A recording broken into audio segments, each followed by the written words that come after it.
bersamamu Bapa, semua nyanyikan pujian ini bersamamu Bapa. Bersamamu.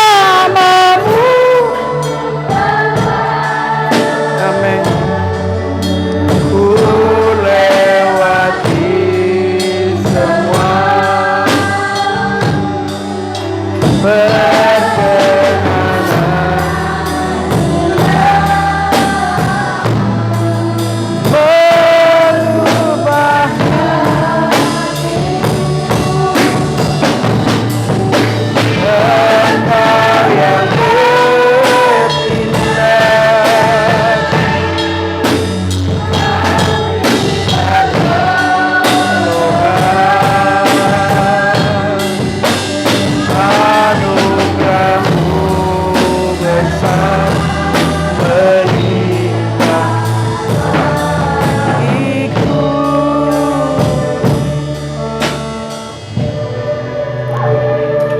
kami tetap bersyukur kepadamu Tuhan yang menganugerahi kami hidup dan keselamatan. Terima kasih untuk hari ini. Terima kasih untuk semalam Tuhan melindungi kami dalam tidur kami. Dan saatnya kami akan bersama-sama belajar merenungkan firman Tuhan yang menjadi bekal hidup kami. Semua jemaat Tuhan yang hadir, Tuhan mampukan mereka memberi hati dan pendengaran mereka kepada firman Tuhan dengan baik. Hamba-Mu Tuhan, Kau berkati dia, urapi dia dalam nama Yesus. Kami berdoa dan bersyukur. Haleluya. Amin. Shalom, silahkan duduk. Puji Tuhan, kita kembali lagi di minggu kedua di bulan Oktober tahun 2021. Puji nama Tuhan. Semua kita yang di sini ada kurang lebih berapa orang ya? Ada 500 orang ya. 500 orang yang beribadah hari ini kan? 500 dengan malaikat-malaikat Tuhan ada di sini. Amin. Puji Tuhan. Mungkin saya pernah men-sharingkan ini kepada kita, saya lupa. Kalau ada yang ingat, mungkin tahun lalu atau awal tahun, saya lupa. Manusia terdiri dari apa toh? Apa? Tubuh, jiwa dan roh. Tubuh kita membutuhkan makan minum. Jiwa kita membutuhkan apa? Jiwa kita membutuhkan kasih sayang, pengakuan dan apa?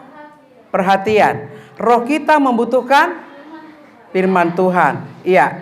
Jadi pada hari ini kita akan belajar bersama-sama dari firman Tuhan Lukas 23 ayat 34. Lukas 23 ayat 34. Saya mau katakan kepada kita,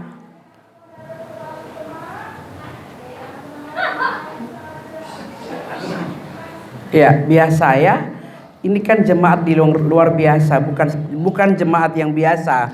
Ya. Kita akan belajar bersama-sama Lukas 23. Apa ada di sini? Tidak ada? Sudah? Oke.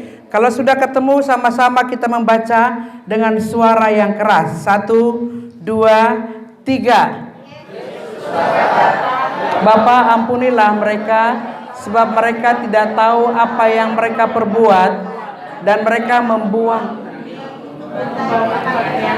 Iya. Jadi pada hari ini saya kasih tema 3, bukan tema ya. Jadi 3 kunci kesembuhan luka batin. Siapa yang pernah terluka tangannya? Tangan, kaki, atau kepala? Tentu kalau luka fisik kita harus sembuhkan supaya tidak terjadi infeksi atau bernanah dan lain-lain ya. Kita harus sembuhkan supaya lukanya tidak merembet kemana-mana. Saya pernah mengalami operasi. Pada waktu operasi itu dokternya bilang, ini obat untuk 1 minggu untuk menyembuhkan lukamu.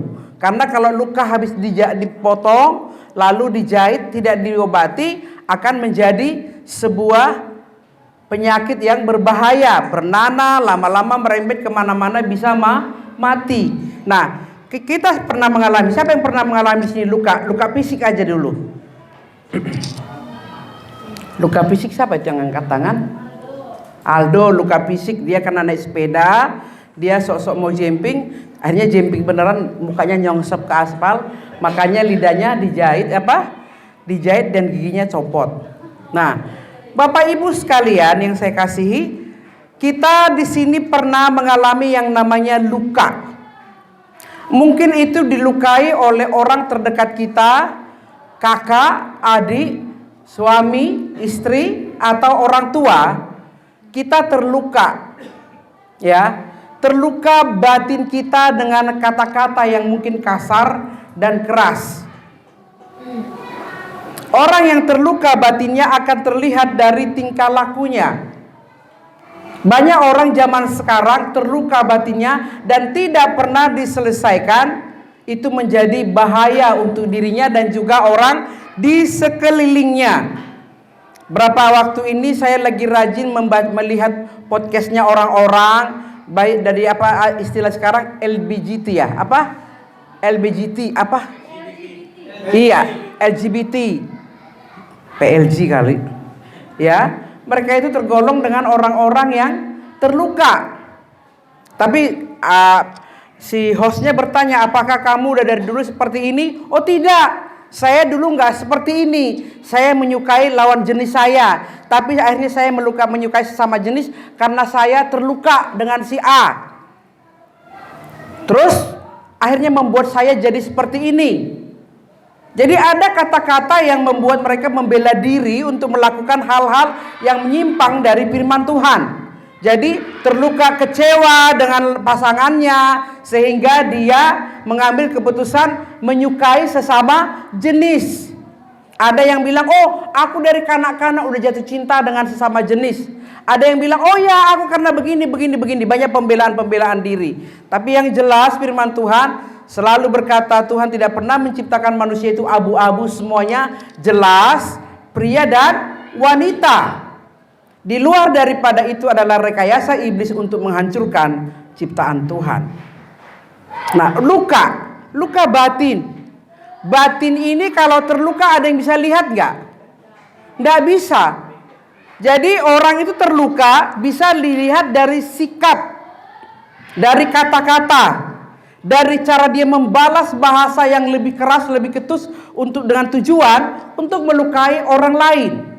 Tanpa disadari, orang yang terluka ini berusaha melukai orang lain dengan kata-katanya. Mungkin dia nggak sengaja, tapi itu adalah reaksi, respon, dan hati yang begitu sakit dan terluka.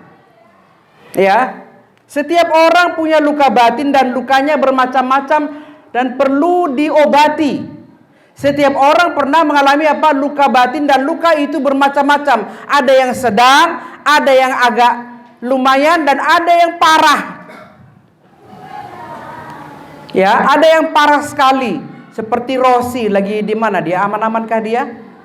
Seperti Rosi, bukan pingsan kebablasan mati ya, enggak ya? Ya.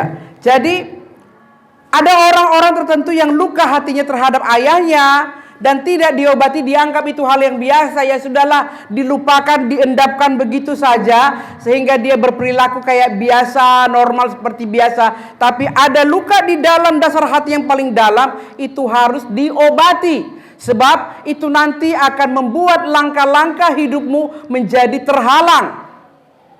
Luka batin.